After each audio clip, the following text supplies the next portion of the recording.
Hi guys, this is Suffolk Ghost Immobiliser Northwest and Autostyle.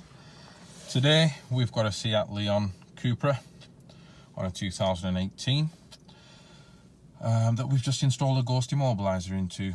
Now the system works exactly the same from 2012 onwards with this particular car. This car's got a digital virtual cockpit, but it's exactly the same if you've got the normal mechanical dash as well. So I've got the key, I'm going to put into the ignition, and this car has got a normal key, but it is still amongst one of the cars that are affected or easily stolen, believe it or not. So put the key into the ignition and you can see straight away it says Immobiliser active. I'm going to attempt to start the car, and it started the car up and knocked it straight back off again.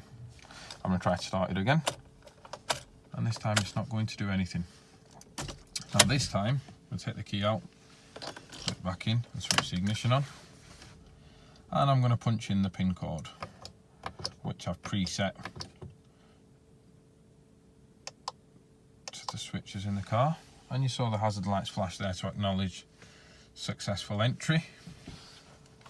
And if I start the car up now, it's going to fire up,